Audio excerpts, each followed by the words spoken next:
Protests globally against Tesla dealerships because It's of Cougar Sports Saturday. It's complete. Another touchdown! Cougar Sports Saturday.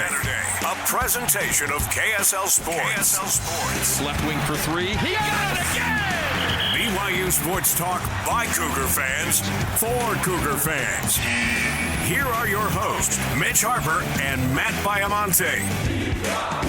On Utah's legacy home of the Cougars. KSL News Radio, 102.7 FM and 1160 AM. Hour number 2 is off and running here on Cougar Sports Saturday. Mitch Harper and Matt Baiamonte with you.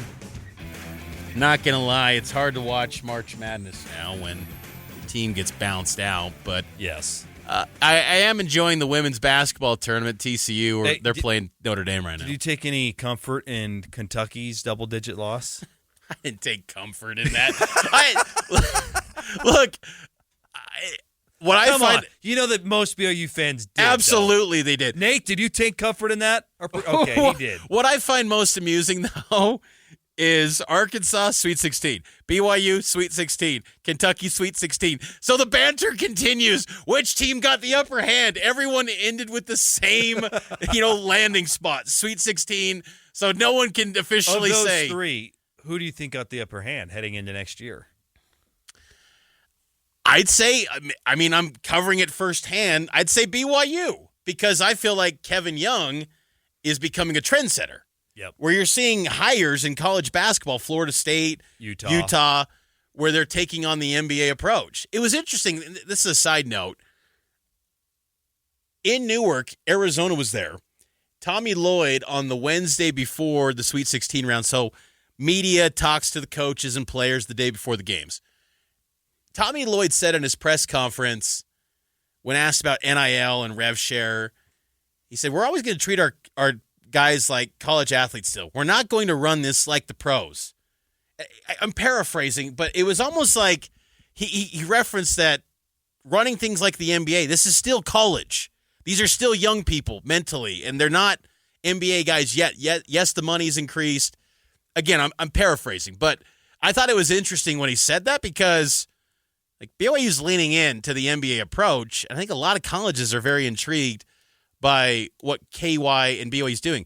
But what I will say, though, with Kevin Young that's so different than a lot of places, that he was very intrigued by the BYU job. We all know this. And that,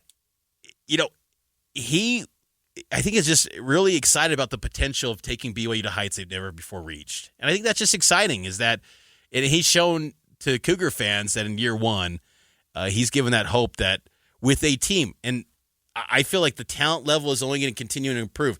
This year was great. It was an incredible team, and it was a very talented team. But I think Kevin Young is going to build some amazing teams in his BYU coaching career, and I think there's better days ahead for BYU hoops. Can I just say, though, since we're on the tangent, you can't just nab any old NBA assistant and expect the same result that BYU's getting. I think what's getting lost in the BYU narrative, Kevin Young, he deserves a lot of credit. But equally, I think the administration under Tom Holmoe, and I would even say the Board of Trustees' willingness to meet the financial requirements to compete at the highest level, Mitch, that has had just as big of an impact as Kevin Young. Not every university is going to inspire their donor base and their fan base and have the wherewithal to do what BYU's doing. So I would just caution, not every single one of these is going to pan out. There's a lot that goes into it. You have to have the right head coach. He's got to have the right temperament. You got to have the financial support to build the staff that he's built. I mean, even in the Alabama, when I was looking at benches, BYU's had the bigger bench versus every single team they've played all season long. They may have one of the biggest staffs in all of America. So it's not just grab an NBA assistant coach and model it like the pros. Like, there's a lot more to that. And that's not to say it won't work at Utah. That won't say it won't work at Florida State. But those universities, they need to inspire the donor base. They need to flush out a staff that goes far beyond the on-court assistants. You got to have, because at BYU, they've got NBA nutritionists. They got NBA film room coordinators. It's not just Kevin Young. Yep.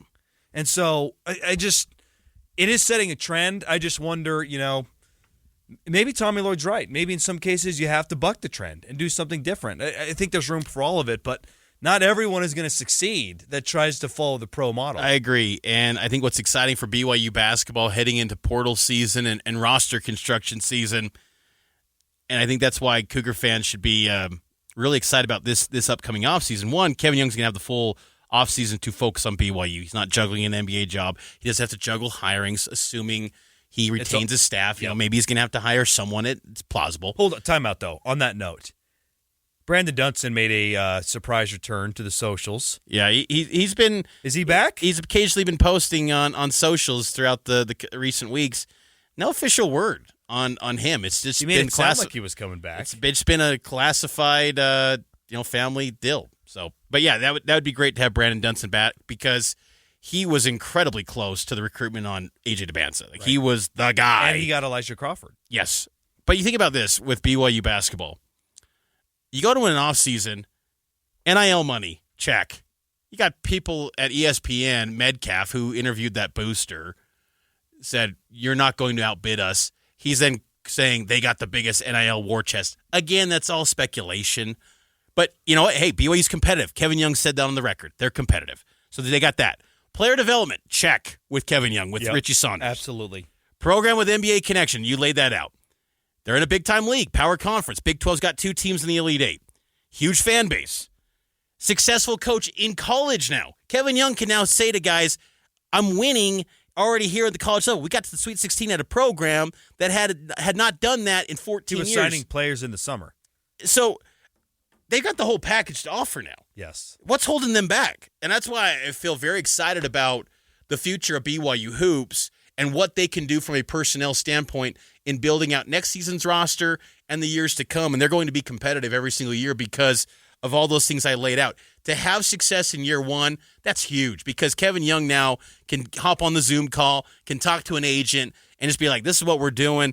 We got this package. This is the starting point. This, if you like it, you want to be a part of this, we're going to take it to a higher level, come be part of it. So I just think that there's nothing holding them back from building a pretty big-time program. It's just a matter of can they close the gap with the Houstons, the Bamas, the Auburns, the Dukes. That's what they're climbing for, and that's what they're going to go try and chase. I am very interested to see which guys they end up bringing in. They need to upgrade the talent. There's no doubt about that. They need higher-end talent to compete at the highest levels. However, you got to bring in the right guys for the right reasons. Because I think a very underrated part to this year's team was that actually did feel like the best locker room in America. Yeah. We heard that statement a lot in the Pope era, and it really was only true like one of the years. The first year. We heard it.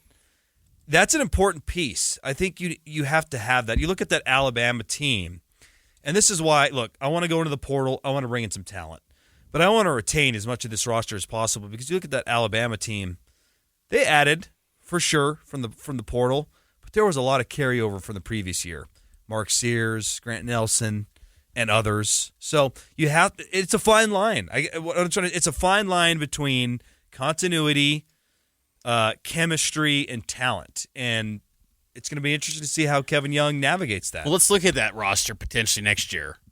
Dawson Baker, look at him. I bring him up first because he'll be a senior next year. Dallin Hall will be a senior next year. Richie Saunders, Keba Keita, Mihailo Boskovic, that's your seniors. Yegor Demon would be a sophomore if he ran it back. Same with Cannon Catchings, Elijah Crawford, and Brody Kozlowski. Kozlowski, I'm sure, could potentially with a medical because he was banged up. Yep. We'll see if he can get an extra year of eligibility. Then you got AJ DeBanza, Xavion Stanton, and Hadim Mbop as your roster. And then there's Max Triplett, Townsend Triple, Jared McGregor. Again, I don't know how that would work with 15 spots. It's a very delicate situation there. But, I'm very intrigued to see how they view Boskovic. He's reportedly said that he will come back next season. I think he could be a really good stretch four potentially for BYU. Baker and Hall will be interesting. Hall struggled in that game against Alabama, but you can't ignore he was clutch for BYU in their 9-game winning streak to close out the season and be in the position where you're getting the 6th seed. Dallin dipped into the portal last year. I wonder what he's going to do this offseason. My thoughts are what you do with Dallin is sort of predicated on Yegor. I feel like you can't lose both of them. I think you need one of those guys back. Well, what if you get Georgia's Silas Damari Jr., who's got interest in BYU? That was put out there on social media. He entered the portal, 6'5" point guard. I mean, big-time player in the SEC, Silas Damari Jr. You get him. Are you okay with Hall walking then? No, I still would want Hall back in that scenario, and they can battle it out. But the thing is, does it concern you that Hall struggled mightily against Bama? No. BYU struggling against those quick, speedy guards on the guard line. Do they need to get something like that? Look, this might not be the right approach, but I'm just not overreacting to the Alabama loss. I honestly walked away from that game feeling like BYU could, in 10 battles against Alabama, I felt like BYU could win 4 of 10. I know they lost by 25, but I did not walk away from that saying the gap is canyon size. Maybe the better barometer then is Houston, who you're going to play every single year. Yeah, there's a massive Grand Canyon size gap between those in those games. BYU didn't look like they belonged in stretches against Houston. Fair, and look, the common theme in all of those games, and maybe I'm too blue-goggled here, but the common theme in the 2 Houston losses and the Alabama game is that you shot well below your season average from 3. If you shot your season average from 3 against Alabama, you still probably lose that game, but it's a close game, and maybe we feel differently. And I feel the same way about the rematch against Houston in that conference champ. They couldn't hit the broadside of a barn to start that basketball game. I'm not saying they don't need to upgrade the roster at all. No, they need to. Yeah. But I don't want to overreact here when they played subpar in some of these games and they lost. So I think if you can bring in Silas from Georgia, great. But if it's him and Yegor, great. I just think you don't want to lose all this continuity at the guard. And we could throw Baker in here too. You don't want to use Yegor, Baker, and Hall, and then you got 3 new guards. What about Elijah Crawford? I want him back too. I feel like guys like Crawford and Kozlowski, that depends to me on the coaches' evaluations on how they view them. Because they're seeing them in practice every single day, and they can get a real sense of an evaluation. For them, if they're got people in their ear saying go portaling, to me that's the wrong move, because you put out no film that says you're going to just continue to stay on a power conference program if you transfer. To me, you'd be better served to stay at BYU and continue to develop at BYU. I'm really intrigued to see what happens with Crawford and Kozlowski, but there's so much money to be had. People are always looking for spots. Even some of these, out mid-major, high mid-major programs like Mountain West, the new Pac-12, they're going to probably pay some good money for basketball. Even the Big East, like Big East programs, they don't have any football to deal with, so they can overpay in the rev share era for players. So I'm really intrigued to see what all these players do. Like, what does BYU think of Hadim Mbop? Right. Not much of an offensive guy. What does he become next year? Do BYU coaches still believe he could be something in the future for the program? So many interesting questions. And I like, though, that the foundation, and again, assuming Richie comes back, but AJ Dabansa, Richie Saunders, that's a nice duo to build with. And you bring up those two. To me, that's even more reason to bring a Hall or a Yegor back, because I don't want to bring in a Mark Sears type, because I want Richie and AJ to be getting the offensive looks. Well, you get Yegor back. Yeah, let's go. I mean, BYU gets Yegor back, their preseason top 10 team. I think you need a distributing point guard with AJ and Richie, and then maybe you add in a cannon catching type who can score consistently, and that's your off. Because if you throw a score first point guard in with that's a lot of ball, and that's not a lot of time. Do you think Boscovich could be a starter next year? No, I don't think so. But I think he's a great rotational piece. I think he can take some of those Foose minutes. Yeah, but I don't know if I'm ready to say he's a starter. You need more athleticism at that 4 spot. Oh, that's a good point too. You bring up Foose, the seniors. Trevenell gone, Mawut Mag, Trey Stewart, Foose Traore. Round of applause to those guys, because 3 of those dudes, they were BYU lifers. Mawut Mag embraced BYU and faced adversity this season. Really was not going to play. Had Richie Saunders not suffered a concussion and a lacerated lip, does he ever become a thing? I don't know. Right. So that's a good point. Mawut Mag, he became a stud and was key in BYU changing the outlook of its season. Props to him. And I thought it was cool that he was back in New Jersey. He was a big storyline out there in Newark from his time at Rutgers. But Fus Traore, man, I'm going to miss him. Yep. What an underrated guy, underappreciated dude, just a stud. Trey Stewart, Trevenell, program guys. Good senior class. They accomplished a lot in their BYU careers. Absolutely. And to reach a Sweet 16, I know we're disappointed that they lost by 25 points. Yeah.